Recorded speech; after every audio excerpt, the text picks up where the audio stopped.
कच्चे आलू का समोसा। एक हाथ से नाश्ता बनाते हुए दूसरे हाथ से अपने कान पर फोन पकड़े कल्पना नाश्ते की तैयारी कर रही थी। ये विनोद क्यों नहीं आया अभी तक? पापा जरा फोन तो मिलाए उसे, बाहर कस्टमर खड़े हैं। विनोद को छुट्टी देना और पत्थर पर सर मारना। 2 दिन की छुट्टी बोलकर गया था, आज 4 दिन हो गए। कितने दिन कस्टमर लौट जाएंगे? मैं अभी जाता हूँ और दूसरा हलवाई ढूंढ कर ले आता हूँ। हलवाइयों की कमी थोड़ी ना है शहर में। स्टेशन के पास सभी लाइन बनाकर बैठे रहते हैं। यहाँ लोग काम की तलाश में भटक रहे हैं और इस विनोद को काम दे दिया तो खुद को राजा समझने लगा। अरे कोई गर्जी थोड़ी ना है हमें। 40 साल पुराना दुकान है हमारा, 40 साल पुराना। ले आएंगे दूसरा हलवाई। अरे आप ना बीपी मत बढ़ाइए, पहले खाना खा लीजिए, कहीं भागे नहीं जा रहे हलवाई। कल्पना नाश्ता लगा दो, फिर पापा और मैं हलवाई ढूंढने निकलेंगे। हॉल से आती आवाज को सुनकर कल्पना कहती है, तू रुक बहन, मुझे नाश्ता बनाने दे, मेरे ससुर जी को हलवाई ढूंढने निकलना है। हलवाई ढूंढने? लगता है तेरी 6th मंथ एनिवर्सरी सेलिब्रेट होने वाली है। सही है सही है, छत पर ही टेंट बनवाएगी क्या? तू तो और ही है, ये सब नहीं होता मेरे ससुराल में। तू तो जानती है हमारे समोसे का काम है, तो ये हलवाई ना 3 दिन से नहीं आ रहा और कस्टमर वापस लौट जा रहे हैं। तो नाश्ता करके विक्रम और पापा जी हलवाई ढूंढने जाएंगे, इसीलिए हड़बड़ी है। एक मिनट, मुझे तो बताया गया था तेरा रेस्टोरेंट का काम है, समोसे का काम है जीजू का। हाय, तो नाश्ता ही बना बहन। कल्पना सभी को नाश्ता बनाकर परोसती है। मानना पड़ेगा तुम्हें कल्पना, ये जो कच्ची आलू की सब्जी बनाती हो ना तुम, इसको कोई कंपेयर ही नहीं कर सकता। यह तो है बहू, और जल्दी भी बन जाती है, वरना आलू को उबालो फिर सब्जी बनाओ, इतने में भूख ही खत्म हो जाए। बिल्कुल सही कहा आपने मम्मी जी। आपको तो पता है मेरे पापा पुलिस में है, तो कभी यहाँ पोस्टिंग कभी वहाँ, और किसी भी वक्त पापा को ड्यूटी पर निकलना पड़ता था, इसीलिए मम्मी हमेशा कच्चे आलू की सब्जी बनाती थी, सूखी भी और तरी भी। खाना खाकर विक्रम और सुरेश हलवाई को ढूंढने चले जाते हैं, पर उन्हें हलवाई कहीं नहीं मिलता। ऐसे तो यहीं मरते रहते सारे के सारे, आज काम पड़ गया तो एक नहीं दिख रहा।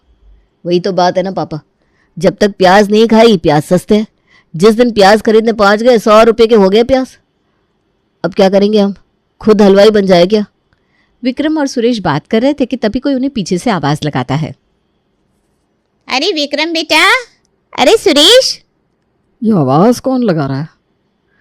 अरे दीदी आपका दिल्ली आना कब हुआ? वही तो बेटा, शादी का सीजन है, शादी में आई हुई थी। जलंधर छोड़ने के बाद दोबारा आना हुआ नहीं तुम लोगों का। शहर आते ही गांव को भूल गए। फोन नंबर भी नहीं था मेरे पास कि तुम लोगों को खबर करती। पर किस्मत में मिलना था तो मिल ही गई ना बुआ जी, पैरी पोना। शादी अटेंड कर ली, अगर करनी बाकी भी है तो रहोगी आप हमारे ही घर। हम भी तो पड़ोसी धर्म निभाएंगे कि नहीं। और अपने गांव की पड़ोसन किरण को लेकर बाप बेटे वापस घर लौट आते हैं। अच्छा पापा जी, मिल गई हलवाई? आप इन्हें घर ले आए, यही सही किया। यहीं रहेंगी, खाएंगी पियेंगी तो छुट्टी का झमेला ही नहीं है। लगता है अकेली है आंटी जी। माफ़ करिएगा दीदी, ये कुछ भी बोलती है। अरे बेटा, ये हमारे जलंधर वाली बुआ जी हैं, और वहाँ हमारे घर के बाजू में ही रहती थी। मेरी तो यही ननद थी, यही सास थी। पैर छुओ बुआ जी के। ओह सॉरी बुआ जी, मुझे पता नहीं था। कल्पना फौरन रसोई में जाती है और बुआ जी के लिए चाय बनाकर लाती है। अरे ये तो बड़ा बुरा हुआ बेटा, दुकान का हलवाई भाग गया। मुझे पता होता तो मैं जलंधर से हलवाई लेती आती। अभी तो शादी का सीज़न है, ऐसे में हलवाई तुझे मिलेगा भी नहीं।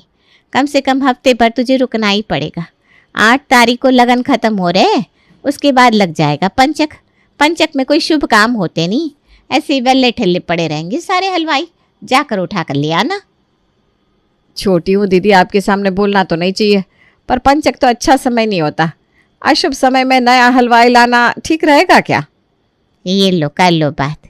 तू बताए से सुरेश, तेरे जीजा जी तो अमावस में सोने चांदी खरीद कर ले आते हैं, क्योंकि तब दाम में गिरावट आ जाती है ना। अरे धंधे को थोड़ी ना कोई छूट लगती है। नाई दाई वैद कसाई, इनका छूत तक कभी ना जाई। आप इतनी दूर से आई भी बुआ जी, और हम आपको समोसा भी नहीं खिला पाए। अरे तो क्या हो गया अगर बुआ जी अपनी दुकान के समोसे नहीं खा सकती? मेरी रसोई के समोसे मैं उन्हें खिला ही सकती हूँ। तो आज रात को तय रहा, डिनर समोसे का ही होगा। रात को सभी के लिए बनाती है कल्पना समोसे, पर समोसा बनाना इतना आसान काम तो है नहीं।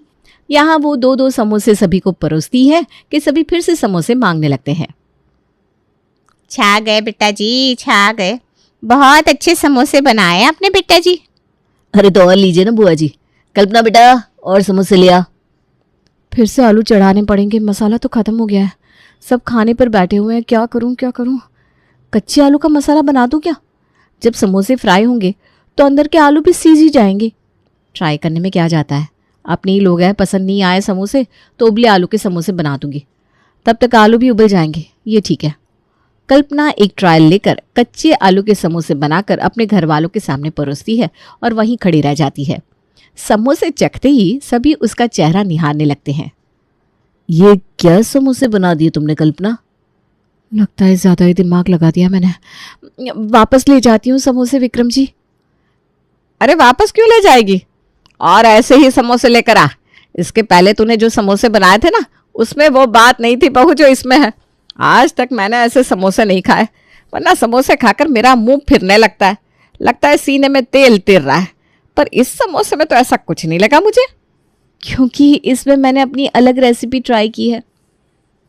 तो यही रेसिपी तो हमारी दुकान के लिए भी बना देना बेटा। हाँ कल्पना, ये तो हमने सोचा ही नहीं। कुछ दिनों की बात है, तुम संभाल लो ना दुकान। मैं समोसे तो बना दूंगी, पर इतनी बड़ी कढ़ाई में इतने सारे कस्टमर के लिए भट्टी के पास बैठकर समोसे तलना, ये सब कैसे करूंगी मैं? अरे उसकी तुम फिक्र मत करो, स्टाफ तो है ही हमारे पास। राजू जो चटनी बनाता है उसे आता है समोसे तलना। तुम सिर्फ समोसे बनाने का काम कर दो, बाकी हम देख लेंगे। अब कल्पना एक बिजनेस वुमन बनने वाली थी। इस बात को लेकर वो बड़ी खुश थी। तभी उसे प्रिया का फोन आता है। सुबह मैंने तेरे मुंह पर फोन काट दिया, सॉरी यार, लेकिन ना मुझे तेरे लिए बुरा लग रहा था। पर कोई बात नहीं, चल, वरना तू ना कितनी स्मार्ट लड़की थी, पर शादी के बाद तुझे चूल्हा चौका संभालना पड़ रहा है। हो गया, बोल दिया तूने। देख मेरी बात सुन, चांदनी चौक में 40 साल से दुकान है हमारी। जितने बड़े बड़े बिजनेस वालों का टर्नओवर नहीं होता ना, उतना हम अपनी दुकान से कमा लेते हैं। दुकान की कीमत पता है तुझे? खैर तुझे क्या बताऊं। और सिर्फ रसोई नहीं संभालती मैं, कल से दुकान भी मेरे अंदर है। जीजा जी को कभी पैसे की ज़रूरत पड़े ना तो मुझे बोल देना ज़रूर मदद कर दूंगी। अगली सुबह किसी शेफ की तरह कपड़े पहनकर कल्पना अपने कमरे से बाहर आती है और सीढ़ियों से नीचे उतरकर अपनी दुकान के किचन में जाकर बड़े बड़े कढ़ाई में मसाला बनाने की तैयारी करने लगती है। अरे भाभी, आप सीधा कच्चे आलू का मसाला बना रही हो? पहले उबालिए तो आलू को। अब तू मुझे सिखाएगा कि क्या करना और कैसे? मैं समोसे बनाकर दे रही हूँ, तू इन्हें बाहर लेकर जा और फ्राई कर, बस इतना ही काम है तेरा।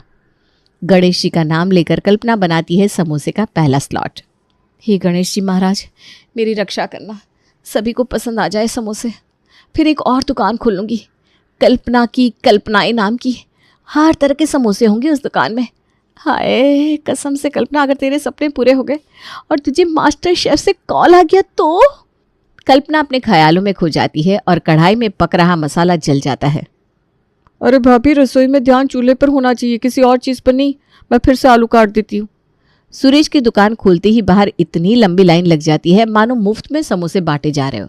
और ऐसा होना भी था, आखिर सुरेश की दुकान 40 साल पुरानी जो थी।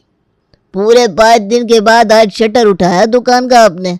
हमें तो लगा कहीं आप सब धंधा बेचकर जलंधर तो निकल नहीं गए। अरे ऐसे कैसे भाई साहब, हम तो नया कुक लाने गए थे। आज का समोसा खाकर बताइएगा आप कैसा लगा। भैया जरा 4 समोसे पैक कर दो। 4 नहीं, 5 समोसे पैक करना छोटू। 1 समोसा मैडम यही खाएंगी हमारी तरफ से। वो क्या है ना मैडम, हमने कुछ नया ट्राई किया है समोसे में, आप एक बार खा कर देखिए। जैसे ही सभी कच्चे आलू का समोसा खाते हैं, उनके चेहरे का रंग ही खिल जाता है। ओह माय गॉड, ये तो काफी टेस्टी है और क्रिस्पी भी। अंदर का मसाला काफी अलग लग रहा है। कोई चाइनीज मसाला इस्तेमाल कर रहे हैं क्या आप लोग? Very nice.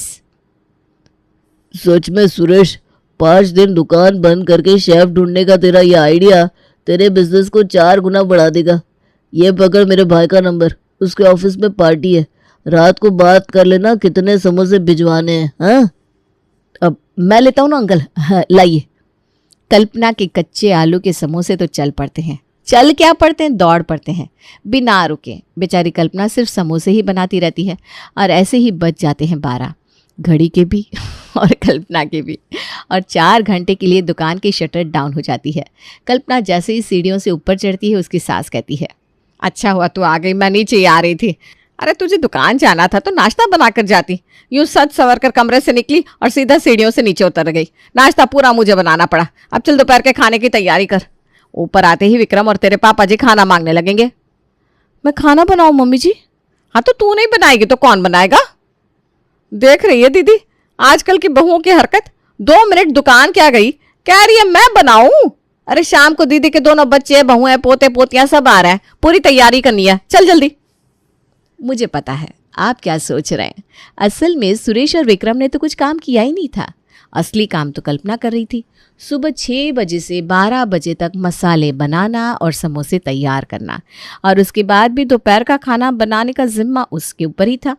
कल्पना रसोई में जाकर दोपहर के खाने की तैयारी करती है। खाने के टेबल पर सब सही हो गया अब दीदी।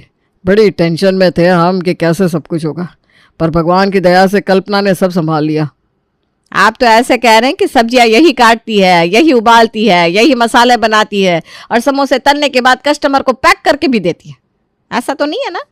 काम करने वाले तो है ना दुकान में, तो सिर्फ समोसे बनाने में वक्त कितना लगता है? ऐसी बात नहीं है मम्मी, हर काम में मेहनत लगती है। और खुशी की बात यह है कि कल्पना के हाथों का समोसा सभी को इतना पसंद आया कि आज ही हमें 3-3 जगह से ऑर्डर मिल गया है। तो लगकर काम करना होगा। ये लो 2:30 बजने को आ गए। चलो कल्पना नीचे, अभी से मसाला बनाकर तैयार करोगी तभी तो 4 बजे पहला स्लॉट निकलेगा। अभी तो झूठे बर्तन भी साफ करने हैं मुझे पापा जी। अरे ये सब होता रहेगा बेटा, घर में पैसे ही नहीं आएंगे तो कहाँ से बनेगा खाना। तू चल चल, मैं नीचे उतर रहा हूँ। अब कल्पना करती तो क्या, शाम को किरण के घर वाले आने वाले थे तो उनके लिए खाने की तैयारी भी करनी थी। पर ससुर ने समोसे बनाने को कह दिया था तो वो भी करना था। अपने ससुर के पीछे पीछे कल्पना नीचे उतर जाती है और समोसे बनाने की तैयारी करने लगती है। कुछ देर बाद उसके फ़ोन पर उसकी सास का कॉल आता है। अरे ये क्या, मना करने के बाद भी बेशर्मों की तरह नीचे उतर गई तू? और सुबह बोला नहीं मैंने? ये सफ़ेद शर्ट और पैंट पहनने की क्या ज़रूरत थी? कोई शेफ है क्या तू? हैं, साड़ी पहनकर चली जाती। अरे नहीं तो सूट पहनती। कितने सारे मर्द काम करते हैं नीचे और ऐसे कपड़ों में चली गई। ऊपर आ, कपड़े बदल और बुआ जी के लिए चाय नाश्ता बना। उनके बेटे बहू भी आ रहे हैं, उसके बाद चली जाना नीचे। हे भगवान, न जाने किस घड़ी में मैंने ये कच्चे आलू के समोसे बना दिए थे। यहाँ काम छोड़ूंगी तो कस्टमर लौट जाएंगे और मम्मी जी है कि सुनने को तैयार नहीं है। उल्टे पैर कल्पना वापस ऊपर चढ़ती है। अपने कपड़े बदल कर आने वाले मेहमानों के लिए शाम और रात के खाने की तैयारियां करने लगती है। तभी उसे ढूंढता हुआ विक्रम ऊपर आ जाता है। ये क्या कल्पना, चाय पीना बाकी रह गया था क्या तुम्हारा? नीचे मंगवा लेती चाय, मैं राजू से कहकर मंगवा दूंगा। छोड़ो, बताओ चाय पीने ऊपर चढ़ गई। अरे काम में सीरियस नहीं है तुम्हें बिल्कुल भी। मैं खुद के लिए चाय नहीं बना रही हूँ, बुआ जी के लिए बना रही हूँ। पसीने से भीगी हुई हूँ मैं। एक बार नीचे काम करो, एक बार ऊपर। अरे देख कर तो बोलो, बस बोलने लग जाते हो। देखो अब बातों में टाइम वेस्ट मत करो। ठीक है जो भी है, चलो नीचे। इसी ऊपर नीचे में किसी तरह पहला दिन निकल जाता है। कल्पना का पूरा शरीर दर्द से टूटने लगता है। किसी तरह उसकी आंख लगती है कि रात के 2 बजे ममता कल्पना के कमरे का दरवाज़ा खटखटाती है। रात के 2 बजे ग्राहक आ गए? हे भगवान, इतनी भी बिक्री नहीं करवानी थी। आंख मसलती हुई कल्पना दरवाज़ा खोलती है। बूढ़े बुजुर्गों का घर है ये, इस तरह छक नींद में मत सोया कर। किरण दीदी का पोता रो रहा है, जा जाकर दूध गर्म करके ला। क्या? इसे कहते हैं करम फूटना, जो कल्पना के फूट गए थे। ऐसे कैसे चलेगा? ऐसे तो मैं बीमार ही हो जाऊंगी। कल्पना अपने कमरे में जाकर सोती है कि कुछ देर बाद बज जाते हैं 4 और किरण कल्पना को उठाने आ जाती है। 2 घंटे हुए नहीं कि फिर मम्मी जी आ गई। ये बच्चा कितना दूध पीता है। नींद में चलती हुई कल्पना दरवाज़ा खोलती है। अरे बहू ज़रा गर्म पानी दे दे। वो क्या है ना, मैं दिन में बस एक ही बार बाथरूम जाती हूँ। जब तक 1 लीटर गर्म पानी ना पियो मेरा पेट साफ नहीं होता। इतनी ठंड में सुबह 4 बजे कौन उठता है बुआ जी? अरे बेटा, हमेशा जल्दी ही उठना चाहिए। आजकल के बच्चे अपनी संस्कृति ही भूलते जा रहे हैं। अब बहू उठ गई हो तो उसे सोने दे कौन? कल्पना किरण को पानी देकर कमरे में जाने लगती है कि ममता कहती है, अब उठ ही गई हो तो नाश्ते की तैयारी कर ले, वरना फिर कल की तरह बिना नाश्ता बनाए दुकान चली जाएगी। सुबह के 4:15 बजे कल्पना रसोई में खड़ी नाश्ता बना रही थी। ये तो हद ही हो गई। मुश्किल से 4 घंटे सोई हूँ मैं, जिसमें भी 2 बार उठना पड़ा।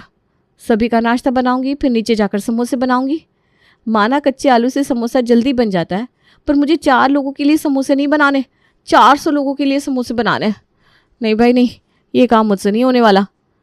या तो अब मैं रसोई संभालूंगी या फिर दुकान। नाश्ते पर सभी के सामने कल्पना इस बात को साफ साफ रख देती है। मैं इंसान हूँ पापा जी, कोई मशीन नहीं हूँ। इतने सारे लोगों के लिए समोसे बनाना कोई आसान काम नहीं होता। फिर भी किसी तरह मैनेज कर रही हूँ मैं, क्योंकि दुकान की बात है। पर अब इसके बाद रसोई मुझसे नहीं संभलेगी। अरे कैसे नहीं संभलेगी? पहले के ज़माने में तो औरतें एक हाथ से बच्चा पकड़ती थी और दूसरे में हंसुआ। यहाँ धान काटा, वहाँ पीसा और घर जाकर बनाया भी। हम 2 दिन क्या आ गए, बहू को काम भारी लगने लग गया, नहीं भाभी? अरे नहीं नहीं दीदी, ऐसी बात नहीं है। आपकी खातिर में कमी आने ही नहीं दूंगी मैं। दुकान के काम में भले 19-20 हो जाए, घर का काम नहीं छूटना चाहिए। बहू तो एक बार खाना बना दे, फिर जो करना है कर। मैं तुझे अपने घर के रसोई के लिए लेकर आई थी, तो रसोई का काम तो तू ही करेगी। रसोई का काम तो कोई भी कर देगा ममता जी, फिलहाल हलवाई नहीं मिल रहा है तो दुकान तो बहू ही संभालेगी। विक्रम अपनी बीवी का हाथ पकड़कर उसे नीचे ले जाता है। यहाँ समोसे बनाकर कल्पना खड़ी होती नहीं कि नीचे उसकी सास उसे लेने आ जाती है। कल्पना यहाँ, कल्पना वहाँ, कल्पना ये कर, कल्पना वो कर।